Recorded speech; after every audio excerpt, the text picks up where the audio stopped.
The message arrived at 3:17 p.m. on a Tuesday, the light slanting through the west-facing windows of my living room, illuminating the dust motes dancing in the air like tiny, silent ballerinas. My phone buzzed on the polished surface of the cherrywood table Arthur had made the year we were married. A single, jarring vibration against the wood grain. I was holding a teacup, one of the good ones, a delicate porcelain thing with a pattern of forget-me-nots ringing the rim. The vibration startled me, and a hairline crack, fine as a spider's thread, bloomed on its surface. I set it down carefully in its saucer, the sound a muted click against the silence of the house. I knew before I looked. I knew the way you know a storm is coming by the sudden stillness in the air, the metallic tang of ozone on your tongue. The screen was bright, clinical.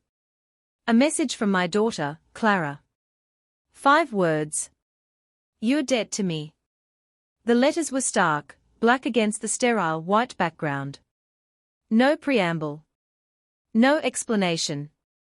Just a guillotine, dropped with digital precision. I read the words once, twice. They did not change. They did not soften. They were an ending, absolute and unadorned. My thumb hovered over the keyboard. I could have typed 1,000 things. I could have asked why. I could have pleaded. I could have raged. I could have sent a torrent of my own pain back to her, a volley in a war I did not know we were fighting. But the house was quiet around me. The grandfather clock in the hall, Arthur's pride and joy, ticked its steady, unhurried rhythm. Tick. Tack. A sound that had measured out the joys and sorrows of 50 years. In the face of that steadfastness, a frantic response felt cheap. Undignified.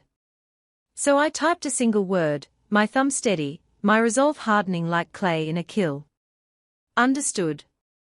I pressed send. The little blue bubble shot across the screen, a final, quiet period on a lifetime of conversation. I placed the phone face down on the table. The cracked teacup sat before me, a perfect, tragic symbol of the moment. A thing of beauty, meant to hold warmth and comfort, now irrevocably broken. I did not cry. The time for tears was past, or perhaps it was yet to come. In that moment, all I felt was a profound and terrible clarity. The betrayal was not a surprise, not really. It was the culmination of 1,000 tiny cuts, a long, slow erosion of trust. It began when she started calling the house the property, her voice cool and appraising, as if she were discussing a stock portfolio, and not the place where she took her first steps, where her father had taught her to ride a bike, where had held her and sung her to sleep. She and her husband, Marcus, had been circling for months, their conversations slick with a practiced, cloying concern that never quite reached their eyes. They spoke of my safety, of the burden of the upkeep. They used words like practical and sensible. What they meant was that the house, this land, was worth a great deal of money. Money they needed. They saw a fading asset, a liability. They looked at me and saw the same thing. An obstacle. The text message was not the beginning of the war. It was merely the formal declaration. And in the quiet of my sun-drenched living room, with the scent of old books and lemon polish in the air, I accepted it. The performance would now have to begin. I stood up, my joints aching a little, and carried the cracked teacup to the kitchen. I did not throw it away. I wrapped it carefully in a soft cloth and placed it in the back of a cupboard. A reminder. A piece of evidence. The quiet rebellion had begun. They arrived 2 days later, just as I knew they would. A sleek, silver car, silent as a shark, pulled into the gravel driveway. The crunch of the tires was an alien sound, an intrusion on the familiar whisper of the wind in the great oak tree that stood sentinel by the gate. I watched them from the kitchen window, wiping the counter with a damp cloth, my movements slow and deliberate. Clara emerged first, all sharp angles and expensive fabric, her sunglasses masking her expression. Marcus followed, unfolding his lanky frame from the passenger seat, his shoulders hunched as if expecting a blow. He fussed with his tie, a nervous gesture I knew well. He never could look this house in the eye. I had the kettle on. The scent of Earl Grey filled the kitchen, a civilized aroma for an uncivilized meeting. When the doorbell chimed, I let it ring twice before I went to answer. I needed them to feel the space, the waiting. I needed them to understand that this was my rhythm, my time. I opened the door and arranged my face into a mask of mild, pleasant confusion. Clara. Marcus. What a surprise! Clara swept in, bringing a gust of cold air and expensive perfume with her. She placed a kiss on my cheek that was as dry and light as a dead leaf. Mother. We were worried. You didn't answer your phone yesterday. Her voice was a melody of concern, perfectly pitched. A lie. I had watched the phone ring, letting her frantic energy accumulate on the other end of the line. I had been cataloguing the seed packets in the garden shed, my hands deep in the rich, dark soil. Oh, was I supposed to? I asked, my voice intentionally vague. I let a flicker of bewilderment cross my features. My goodness, my memory these days. Marcus mumbled a greeting, his eyes fixed on a point somewhere over my left shoulder. He carried a glossy folder, holding it like a shield. I knew what it contained. Brochures. Pictures of smiling, silver-haired strangers playing shuffleboard in manicured gardens. Pictures of hell. Let's go into the living room, I said, turning my back on them and walking slowly, my hand grazing the familiar, worn wood of the banister. I did not offer them tea. They sat on the edges of the sofa, a matched set of discomfort. The room, usually a sanctuary of warmth and memory, seemed to reject their presence. The sunlight didn't seem to fall on them. Mother, Clara began, leaning forward, her hands clasped. Her nails were perfect, blood-red ovals. We need to talk. About your text. I looked at her, my head tilted. My text. I allowed a small, puzzled frown to form. Oh, that. Yes. I understood what you said. It seemed quite clear, the directness of it threw her off balance. She had expected hysterics, questions, an emotional scene she could manage and manipulate. My calm acceptance was a language she didn't speak. Well, yes, but I was upset, Mother. We are just so worried about you, rattling around in this huge place all by yourself. She gestured around the room, a dismissive wave of her hand that took in the bookcases filled to bursting, the worn armchair, where Arthur used to sit, the gallery of family photos on the mantelpiece. An entire life, dismissed as clutter. Marcus and I have been doing some research. She slid the glossy folder onto the coffee table. There are some wonderful communities. Places with a full staff. Medical care on site. You wouldn't have to worry about a thing. I didn't look at the folder. I looked at Marcus. He finally met my gaze, and I saw it all there. The shame, the greed, the weakness. He was a man drowning in debt, and his wife had just handed him a lifeline fashioned from his mother-in-law's heart. That's very thoughtful of you, dear, I said, my voice soft, a little shaky. The frail old woman. The confused widow. It was a role I was beginning to inhabit with surprising ease. But I'm quite happy here. This is my home. It's too much for you, she insisted, her voice gaining a harder edge. The stairs, the garden, the cleaning. We just want what's best for you. I knew what was best for me. And I knew it was not a sterile room, with a view of a parking lot. It was this house, these walls that held the echoes of laughter, the scent of my husband's pipe tobacco still clinging faintly to the curtains. It was the soil in the garden that knew the shape of my hands. My silence unnerved them. They exchanged a quick, almost imperceptible glance. The silent communication of co-conspirators. They thought my silence was confusion, the fogginess of age. They had no idea it was a fortress. The morning after their visit, the air was crisp with the promise of autumn. A low mist clung to the fields, and the rising sun set it ablaze with gold and rose. I drank my tea from a sturdy, plain white mug. It felt good in my hands, solid and dependable. The pretense was exhausting, but necessary. Deception required a clear head. I picked up the phone and dialed a number I had not called in years, but which I knew by heart. It was answered on the second ring. Davies and Associates. The voice was young, efficient. "May I speak to Mr. Davies, please?" "It's Evelyn Reed calling." There was a pause. "One moment, Mrs. Reed." Another voice came on the line, this one older, warmer, like well-worn leather. "Evelyn? My goodness, it's been too long. Is everything all right?" John Davies had been Arthur's lawyer, but he had been his friend first. They had grown up together, fished in the same streams, and trusted each other implicitly. Arthur had always said, "If you're ever in a tight spot, you call John. He's straighter than a ruler and twice as sharp." "Everything is fine, John.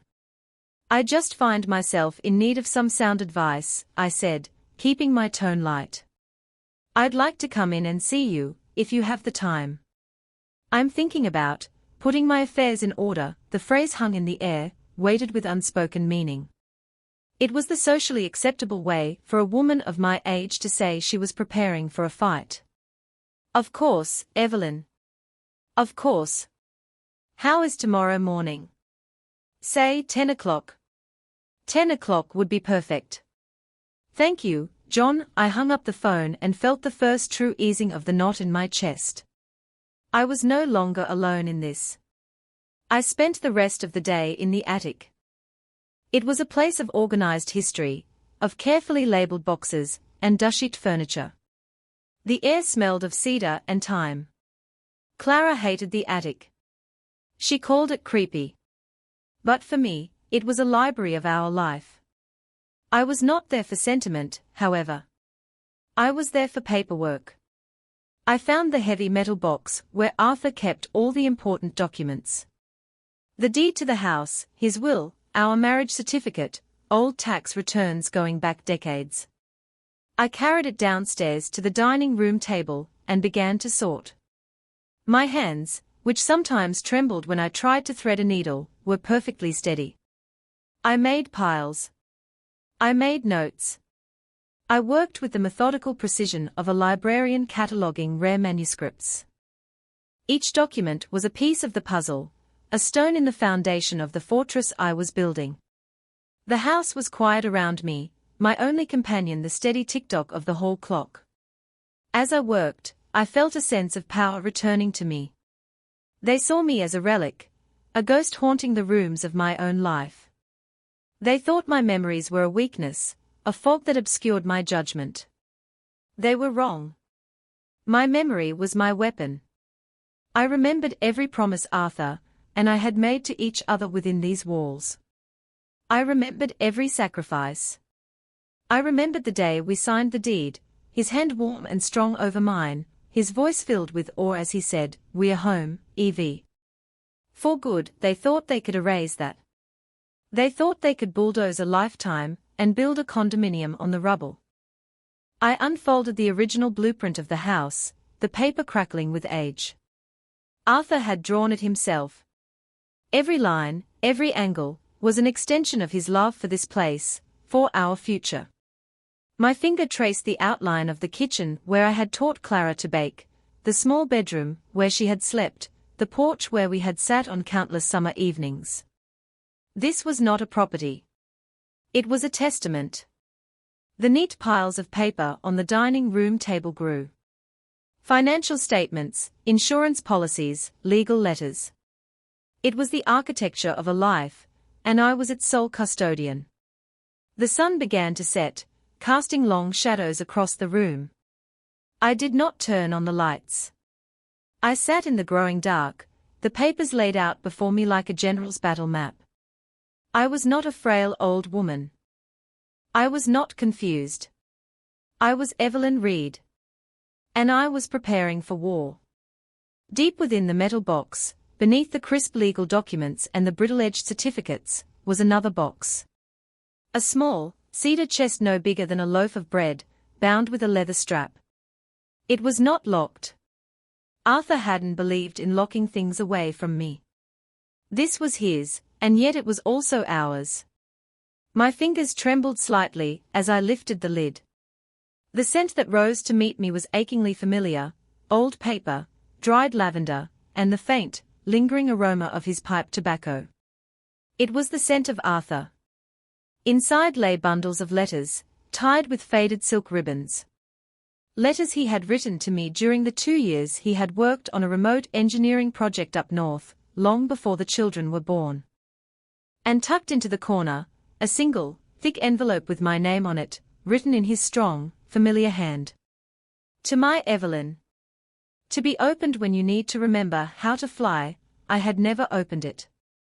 In the 30 years since he had written it, and the 5 years since he had been gone, I had never felt the need. I had his memory, solid and warm beside me.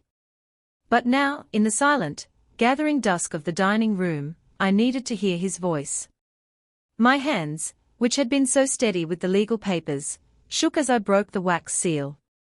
The letter was not long. His words were like him, direct, strong, and full of a love that was as quiet and profound as the earth itself. My dearest Evie, it began. If you are reading this, it means the world has tried to clip your wings. It means someone has made you feel small, or lost, or less than the force of nature you are. Do not let them. Remember the day we bought the land. You stood on that wild, overgrown patch of earth and saw a home. I saw mud and weeds, but you saw a garden. You saw the hearth. You saw the future. You were always the architect of our joy. I was just the builder. I had to stop and press the heels of my hands against my eyes. Not to stop tears of sorrow, but to steady myself against a surge of love so powerful it felt like a physical blow. I could hear him saying the words, see the crinkles around his eyes as he smiled. I continued reading. This house is more than wood and nails, my love. It is our story. It is the repository of our laughter and our tears, our struggles and our triumphs. It is yours. Not to be a burden, but to be your fortress. I made sure of that. John Davies has the particulars.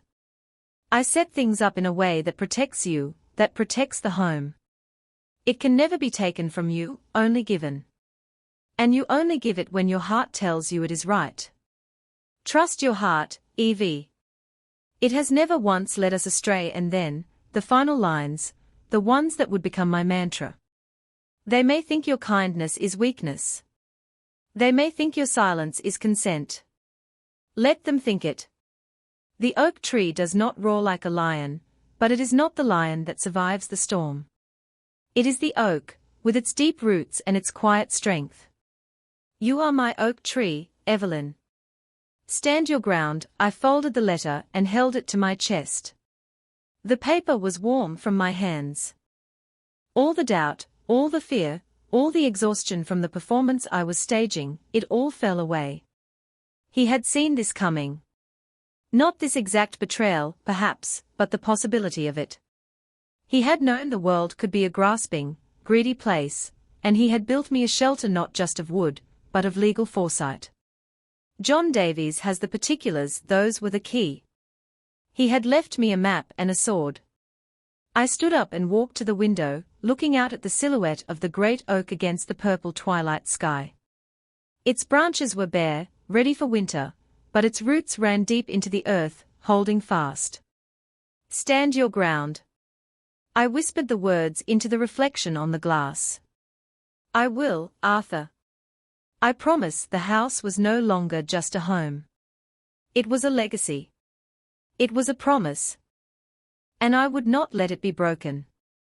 The weeks that followed settled into a strange rhythm, a quiet war of attrition fought over lukewarm coffee and feigned smiles. Clara and Marcus escalated their campaign, their visits becoming more frequent, their concern more suffocating. They treated me like a child, their voices pitched in that infuriatingly patient tone one uses for someone who is not quite all there. I, in turn, honed my performance. My forgetfulness became more pronounced. I would misplace my glasses while they were on my head. I would ask the same question twice in the space of 5 minutes. I would stare out the window with a lost, vacant expression. It was a humiliating role to play, but their condescending smiles told me it was working. They were growing confident. Cocky. Their guard was dropping. "Mother, we've brought you some information," Clara would say, spreading brochures for Golden Meadows, or Sunset Villas, across the dining table where I had once laid out Arthur's letter. The pictures were always the same, unnaturally cheerful seniors engaged in forced merriment, their faces stretched in brittle smiles. The rooms were sterile, identical, devoid of history or personality. "See," she would point with a blood-red nail. "They have a lovely social calendar. And a nurse on call 24/7. You wouldn't have to lift a finger." I would peer at the glossy paper, a confused frown on my face. "But who would tend the roses?" I'd ask, my voice thin and reedy. "The roses need me," Clara would sigh, a gust of theatrical exasperation. "Mother, you can't be serious. They are just plants." She would look at Marcus, a shared glance of frustration that said, "See what we are dealing with." But I was serious. Those roses were planted the year Clara was born. They were stubborn, thorny things that bloomed extravagantly every June, their scent a physical presence in the summer air. They were not just plants, they were roots. All the while, I was documenting. After each visit, I would go to my study and write everything down in a plain black journal. I recorded the date, the time, and a verbatim account of the conversation. Her words, his silences. Their subtle threats wrapped in velvet language. "We might have to look into a conservatorship if you're not able to make sound decisions for yourself, Mother. For your own protection, of course." I wrote that down. "The market is at its peak right now. If we wait, you could lose hundreds of thousands in equity." I wrote that down. "Marcus lost a big client. We are just finding things a bit tight." I wrote that down, too. The journal grew thick with their greed. I also started recording our phone calls. I purchased a small, simple device, and after a brief, clear conversation with John Davies about the legality of it in our state, a one-party consent state, I began to create an audio archive. Her voice, so smooth and reasonable on the surface, turned sharp and ugly when she thought I was too confused to understand. "Just sign the listing agreement, Mother. It's for the best. Don't be difficult." The rain started in late October, and didn't seem to stop for weeks. It drummed a ceaseless, dreary rhythm on the roof, turning the garden into a sea of mud. The weather suited my mood. It was a time for hunkering down, for indoor work, for quiet, methodical preparation. The grey light that filtered through the windows seemed to leach the color from the world, mirroring the way they were trying to leach the life from my home. They thought the gloom and the isolation would wear me down, make me more pliable. They mistook my quiet for surrender. One afternoon, the silver car pulled up again, unexpected. This time, however, they were not alone. When they got out, Marcus was holding open the back door, and from it emerged a woman. She was sharp and professional, dressed in a severe navy suit, her hair pulled back in a tight, unforgiving bun. She carried a leather briefcase. My heart gave a hard, single thud against my ribs. They had brought in a professional. Clara made the introductions on the doorstep, her smile stretched taut. "Mother, this is Dr. Alastair. She's a specialist in geriatric care and transitional living." She was in the area and graciously agreed to stop by for an informal chat. Dr. Alastair's handshake was firm and cold. Her eyes were like chips of granite, analytical and devoid of warmth. She was not a doctor of medicine, she was a doctor of persuasion. A closer. "It's a pleasure to meet you, Mrs. Reed," she said, her gaze sweeping the hallway, assessing, cataloguing. "Your daughter has told me so much about you." I smiled my vague, vacant smile. Has she now? How lovely. Do come in out of this dreadful weather. I led them into the living room, the three of them a dark, somber blot against the warm chintz of the armchairs. I did not offer tea. This was not a social call. Dr. Alastair did the talking. She had a voice that was both soothing and relentlessly authoritative. She spoke of next chapters, and optimizing quality of life. She asked me questions about my daily routine, my memory, whether I ever felt lonely. I answered in short, simple sentences, playing my part to perfection. I let my gaze wander to the window. I pretended to lose the thread of her questions. Clara and Marcus sat by, nodding encouragement, occasionally interjecting with an anecdote designed to highlight my supposed decline. Remember last week, Mother, when you couldn't find your car keys for an hour? They were in the refrigerator. Clara laughed, a light, tinkling sound that was utterly false. I remembered. I had put them there myself, 5 minutes before she arrived. While Dr. Alastair spoke, my mind was a whirlwind of activity. I was observing every detail. The way Marcus wouldn't look at the family photos on the mantel. The way Clara's foot jiggled with impatience beneath the coffee table. The way Dr. Alastair's professional smile never once reached her cold, assessing eyes. She was a mercenary, hired to validate their narrative. And as she concluded her pitch, leaving a packet of even glossier, more expensive-looking brochures on the table, she delivered the line they had paid for. "Well, Evelyn," she said, patting my hand with her cold fingers. "It's clear you've built a wonderful life here. But it's also clear that the responsibilities of this home are becoming a significant cognitive load. A move to a managed environment would free you up to simply enjoy your golden years' cognitive load." The phrase was so clinical, so insulting. She had diagnosed me and sentenced me in the space of 30 minutes. I simply nodded slowly. "Thank you, Doctor. You've given me so much to think about." As I showed them to the door, Clara whispered conspiratorially, "We'll call you tomorrow to see what you've decided." Her confidence was radiant. They thought it was over. They thought they had won. I closed the door behind them, turned the deadbolt, and leaned my forehead against the cool, solid wood. The sound of their car engine faded down the drive, swallowed by the rain. I went back to the living room, gathered up their glossy propaganda, Dr. Alastair's packet included, and dropped it all into the recycling bin. Then I went to my study, opened the black journal, and wrote it all down. Every word. Every lie. The rain beat against the windows, a steady, furious rhythm.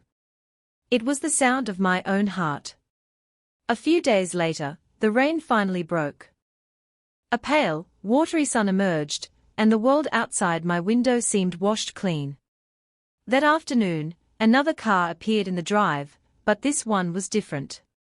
It was a sensible, slightly battered station wagon, and from it emerged not Clara, but Lily, my granddaughter. Clara had called ahead. "Lily has a half day at school. I thought it would be nice if she spent some time with you. Brighten your day." It was not an act of kindness. It was a strategic move, a deployment of their most powerful weapon. They knew I adored her. They thought her presence would soften me, remind me of my duty to the family, make me more compliant for their sake. They miscalculated.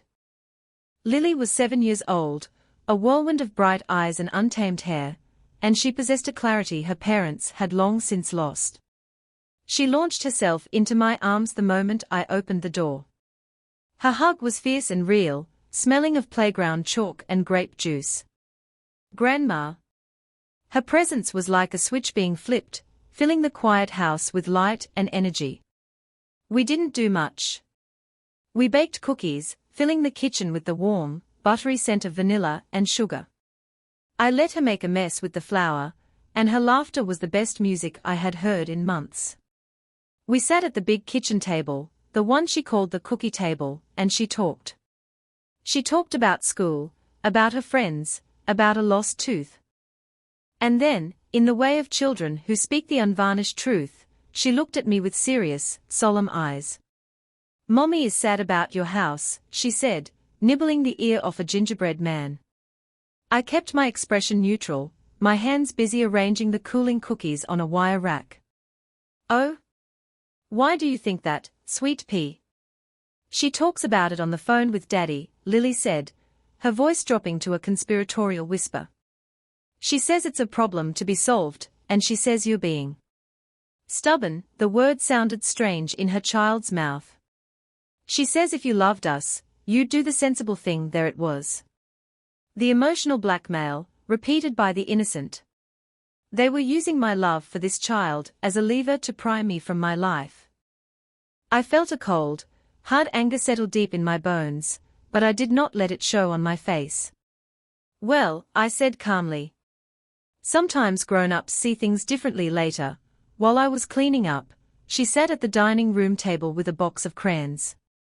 She was quiet for a long time, tongue stuck out in concentration. When I came to wipe the table, she held up her masterpiece. It was a drawing of my house. It was rendered in that charming, wobbly style of a 7-year-old, with a crooked chimney puffing out cheerful loops of smoke and a sun with a smiley face in the corner. She had drawn the great oak tree, and the rose bushes by the porch, a riot of red scribbles. She had drawn 2 figures on the doorstep. A small one with a bright yellow dress, and a taller one with grey, curly hair. Me and her. At the bottom, in big, careful letters, she had written, "Grandma's forever home." My breath caught in my throat. She slid the paper across the table to me. "This is for you, Grandma. So you don't forget." "I won't forget," I whispered, my voice thick. "I promise, I will never forget." She saw. In her simple, profound way, she saw everything. She saw that this wasn't just a house. She knew it was a home. Her drawing wasn't just a child's art project. It was a declaration. It was validation. It was the why behind every difficult phone call, every demeaning performance, every meticulously recorded note in my journal. After Clara picked her up, the house fell silent again, but it was a different kind of silence. It was filled with purpose. I took her drawing and pinned it to the corkboard above the desk in my study. It hung there, right next to the calendar where my appointment with John Davies was circled in red. Her innocent, crayon-drawn truth next to my calculated, adult strategy. They were 2 parts of the same whole. They were the roots, and they were the sword. The day of the final appointment with John Davies dawned clear and cold. A layer of frost silvered the lawn, crunching under my feet as I walked to the garden shed to get the last of the autumn vegetables. I worked all morning with a calm, focused energy. I cleaned the house from top to bottom, not with frantic energy, but with a reverent care. I polished the cherry wood table. I dusted every book on the shelves. I washed the windows until they sparkled, letting the weak winter sun pour in. This was not a chore. It was a ritual. I was not just cleaning a house, I was honoring a life, preparing a sanctuary. Every object I touched was imbued with memory. The worn spot on the arm of Arthur's chair. The chip on the rim of the kitchen clock. The faint pencil marks on the doorframe in the hall, measuring Clara's height through the years. They saw these things as signs of decay. I saw them as proof of life. A life well lived. A life worth fighting for. In the early afternoon, I packed a small overnight bag. A change of clothes, my toiletries, the black journal, and Arthur's letter. I placed it by the front door. Not a bag of retreat, but a bag of readiness. I was a soldier preparing to leave the barracks for the final, decisive engagement. My last call was to John. "Everything is in place, Evelyn," he said, his voice steady and reassuring. "The trust is finalized. The transfer of assets is complete. The restraining order is drafted and ready to be filed. All it needs is your final signature." "I'm on my way now, John," I replied. I walked through the house one last time. It was quiet, clean, and waiting. The sun, lower in the sky now, cast long, golden stripes across the floorboards. The grandfather clock ticked its steady, faithful rhythm. I paused in the study and looked at Lily's drawing. Grandma's forever home. A promise. I took it down from the board, folded it carefully, and tucked it into my handbag, next to my house keys. It was my shield. As I closed the front door behind me, the lock clicking into place with a satisfying thud, I did not feel sad. I did not feel afraid. I felt a profound sense of peace. The performance was over. The preparation was done. I had stood my ground, just as Arthur had told me to. I had tended my roots. Now, it was time to show them how strong those roots really were. The drive into town was quiet. The bare trees lining the road stood like silent sentinels against the pale blue sky. I was not driving away from my home. I was driving toward its salvation. I was driving to reclaim my life, not with shouting or with tears, but with the quiet, unassailable power of the truth, neatly organized in a leather-bound folder on the seat beside me. They thought they were closing a deal on a piece of property. They were about to find out they had woken a sleeping giant. The oak tree was ready for the storm. They had called the meeting for 4 o'clock. My intervention, they had framed it. They chose the battlefield, my living room. They wanted me on my own turf, thinking it would make me feel safe, when their real goal was to make me feel trapped, cornered by my own life. I arrived back from John's office at 3:30, letting myself into the quiet, sunlit house. I placed the formidable leather-bound folder John had prepared on the coffee table. I made myself a cup of tea in my sturdy white mug and sat in Arthur's armchair, facing the sofa where they would sit. And I waited. They arrived precisely on time, the silver car crunching on the gravel. This time, Clara and Marcus were not alone. Dr. Alastair, the specialist, was with them again, her presence a clear signal that this was the final push. They walked in, their faces arranged in masks of solemn concern. Clara carried a sheaf of papers. A listing agreement for the house. Admission forms for Golden Meadows. Their instruments of surrender. "Mother," Clara began, her voice soft and pitying. "We are so glad you agreed to talk. We are all here because we love you," they sat opposite me, a tribunal of 3. Dr. Alastair took the lead, her voice professionally gentle. She spoke of my bravery and the courage it would take to accept my limitations. Marcus stared at his hands, a picture of miserable complicity. Clara watched me, her eyes bright and sharp, searching for the first crack in my resolve. I let them talk. I listened to their well-rehearsed speeches, their twisted logic, their justifications painted in the colors of love and care. I listened to them dismantle my life, my competence, my identity, piece by piece, with carefully chosen, clinical words. I remained silent, my hands resting calmly in my lap, my gaze steady. My silence was a vacuum, and they rushed to fill it with more words, more persuasion, their confidence growing with every unanswered argument. Finally, Clara placed her papers on the table, pushing them toward me. "It's all here, Mother. We just need you to sign. It's time to let us take care of you." The room fell silent. It was my turn. I did not raise my voice. I did not weep or rage. I leaned forward, my movements measured and deliberate, and picked up the leather-bound folder I had placed there earlier. I slid it across the polished wood of the table. It landed in front of them with a soft, definitive thud. "What's this?" Clara asked, her brow furrowed in annoyance.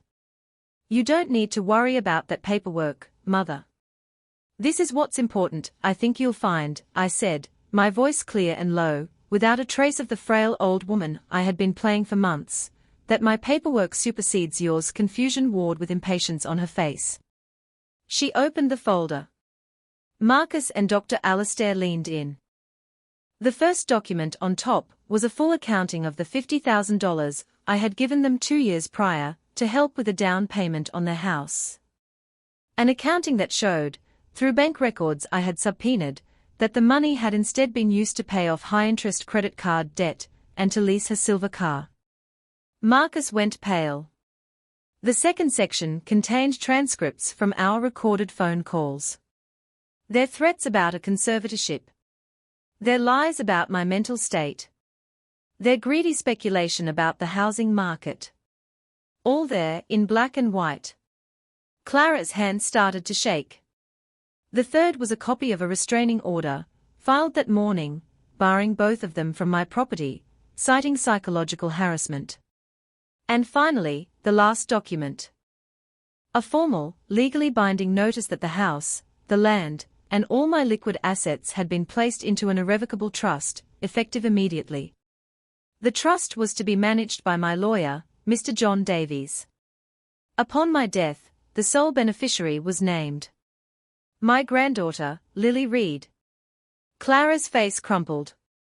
The mask of polished concern shattered, revealing the raw, ugly greed beneath. She looked at me, her mouth opening and closing, but no sound came out. Dr. Alastair, ever the professional, quietly gathered her things and stood up. "I believe my consultation here is concluded," she murmured, and fled without a backward glance. Marcus looked like he was going to be physically ill. I finally spoke, my voice calm and absolute.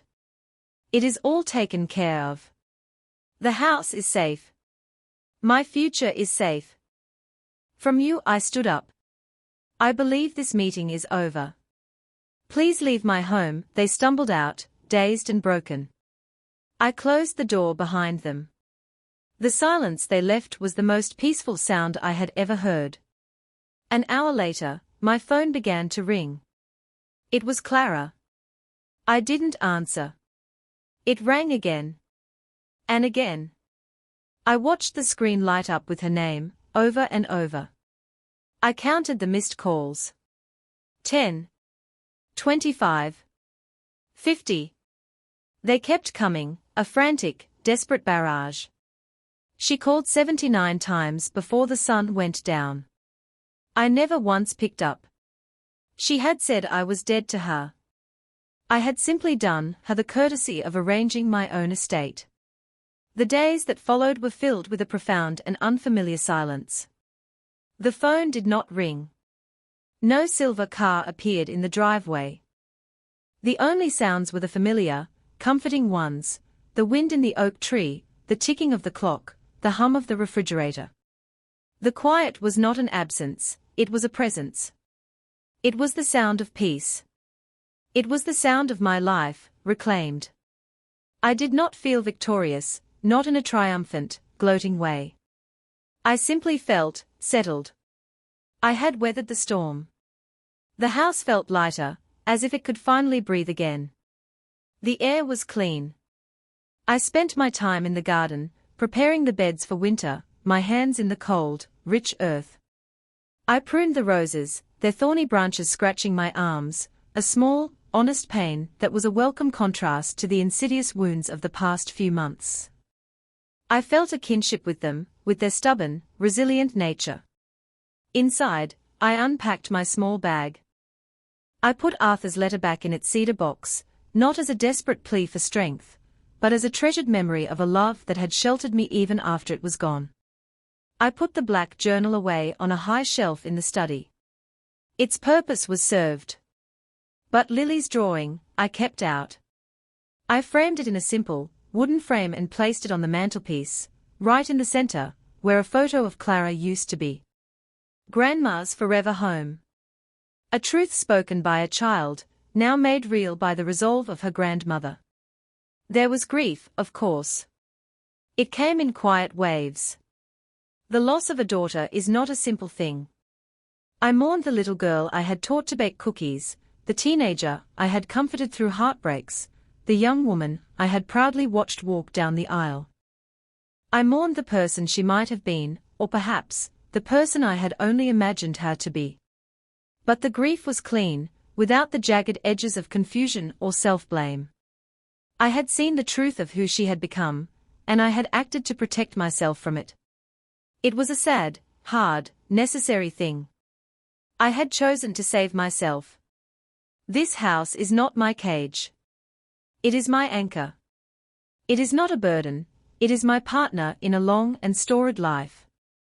They saw it as a prison of my own making, but they were wrong. It is the seat of my power, the library of my identity. It knows who I am. And now, so do I. Perhaps you are listening to this, and you recognize something of your own story in mine. Perhaps you have felt unseen, underestimated. Perhaps someone you love has tried to make you feel small, to trim your life to fit their own needs. They may use your kindness against you. They may mistake your quiet nature for weakness. They might try to rewrite your story, to edit you out of your own life, to convince you that your memories are delusions and your home is a liability. Do not let them. Your life is not a property to be liquidated. Your history is not a burden to be discarded. Your heart, with all its quiet wisdom, is not a problem to be solved. Find your own version of Arthur's letter. Unearth the promises you made to yourself. Listen for the truth that even a child can see. Then stand your ground. You do not need to roar. You do not need to rage. You simply need to remember the strength in your own roots. And then, in the quiet, with calm hands and a clear heart, you take it all back.